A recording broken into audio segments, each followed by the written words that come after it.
حیض کے دوران اگر مرد نے اپنی بیوی کے ساتھ ہم بستری کر لی تو نکاح ٹوٹے گا یا نہیں، اور اسی طرح وہ کون سے ایسے کام ہیں کہ جس کے کرنے سے بیوی ہمیشہ ہمیشہ کے لیے مرد پر حرام ہو جاتی ہے۔ بسم اللہ الرحمن الرحیم۔ امید آپ سب خیر و عافیت سے ہوں گے، اور امید آپ سب کو یہ بھی پتہ چل گیا ہوگا کہ آج کی اس ویڈیو میں ہم کیا جانیں گے۔ یہ باتیں بہت اہم ہیں جس کا جاننا ہر مسلمان کے لیے ضروری ہے، تو تمام احباب سے گزارش ہے کہ ویڈیو یہاں تک ضرور دیکھیں تاکہ یہ مسائل ہمیں معلوم ہو سکیں اور اپنا گھر ہم تباہ ہونے سے بچا سکیں۔ تو یہ بات یاد رکھیے، اگر مرد نے اپنی بیوی کی ماں، دادی یا نانی کو شہوت کے ساتھ ہاتھ لگایا یا ان کے ساتھ مباشرت اختیار کی تو اس صورت میں عورت ہمیشہ ہمیشہ کے لیے مرد پر حرام ہو جائے گی۔ اسی طرح اگر مرد نے اپنی بیوی کی بیٹی، پوتی یا نواسی کو شہوت کے ساتھ ہاتھ لگایا یا ان کے ساتھ مباشرت اختیار کی تو اس صورت میں بھی عورت ہمیشہ ہمیشہ کے لیے مرد پر حرام ہو جائے گی۔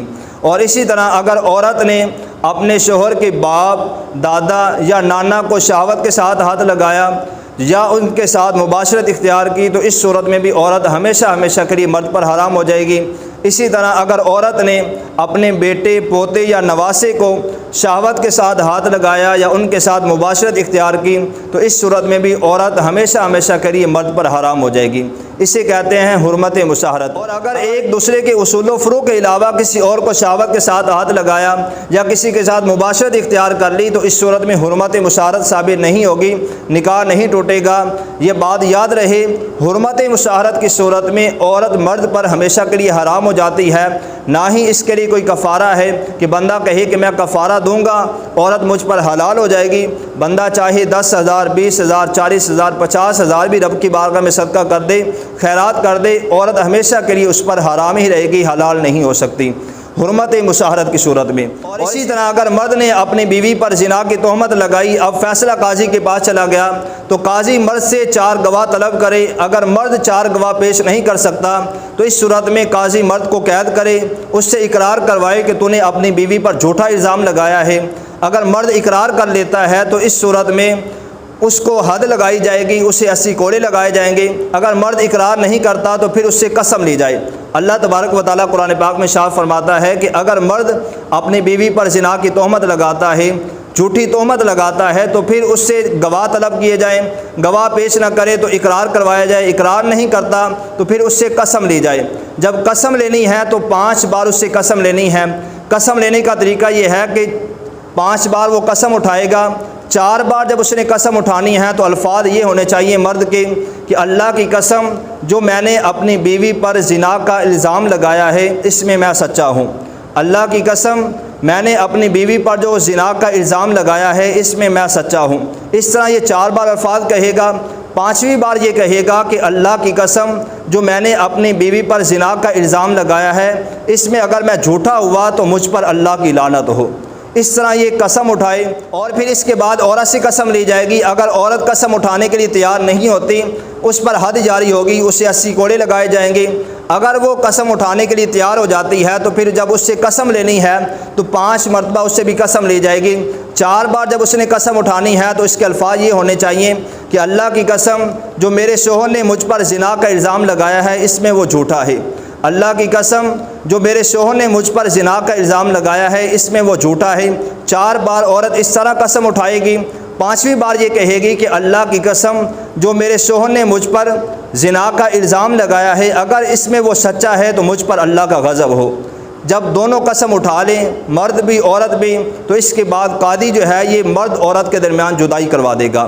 اس صورت میں عورت ہمیشہ ہمیشہ کے لیے مرد پر حرام ہو جائے گی۔ اور اسی طرح اگر مرد نے اپنی بیوی کو طلاق مغلظہ دی، یعنی اپنی بیوی کو 3 طلاقیں دیں، تو عورت ہمیشہ کے لیے مرد پر حرام ہو جائے گی۔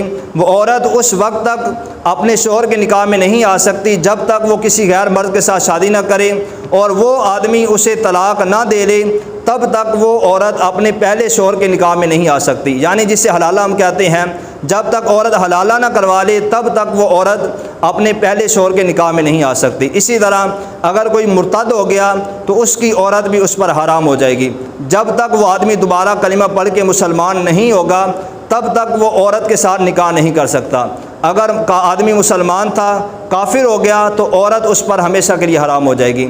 اسی طرح ایک بات ہمارے ہاں بڑی مشہور ہے کہ حیض کی حالت میں، حیض کے دوران اگر مرد نے اپنی بیوی کے ساتھ ہم بستری کر لی تو نکاح ٹوٹ جاتا ہے۔ تو یہ بات سراسر غلط ہے۔ اگر مرد نے حیض کی حالت میں حیض کے دوران اپنی بیوی کے ساتھ ہم بستری کر لی تو نکاح نہیں ٹوٹے گا، نکاح برقرار رہے گا، لیکن مرد گناہ گار ہوگا۔ حیض کی حالت میں ہم بستری کرنا یہ گناہ کبیرہ ہے۔ اگر کسی نے غلطی کی وجہ سے یہ کر لیا یا اسے اس مسئلے کا پتہ نہیں تھا تو اس پر جو ہے وہ توبہ ضروری ہے، توبہ کرنا لازمی ہے۔ لیکن حیض کی حالت میں اگر کوئی اپنی بیوی کے ساتھ ہم بستری کر لیتا ہے تو نکاح نہیں ٹوٹے گا۔ اسی طرح اگر کوئی آدمی جو ہے وہ اپنی بیوی کے ساتھ مباشرت کرتا ہے، یہ بات اگرچہ حیا کے خلاف ہے، ہمارے ہاں بڑی مشہور بھی ہے کہ اگر مرد نے اپنی بیوی کی پچھلی شرمگاہ میں ہم بستری کر لی تو اس کا نکاح ٹوٹ جاتا ہے۔ بات اگرچہ حیا کے خلاف ہے لیکن شرعی مسئلہ ہے۔ اگر کسی مرد نے اپنی بیوی کی پچھلی شرمگاہ میں ہم بستری کی، وطی کی، تو اس صورت میں نکاح نہیں ٹوٹے گا، لیکن آدمی سخت گناہ گار ہوگا۔ یہ شدید گناہ کا کام ہے۔ آدمی کو عورت کی پچھلی شرمگاہ میں وطی نہیں کرنی چاہیے، بلکہ جو حلال طریقہ ہے اسے اختیار کرنا چاہیے۔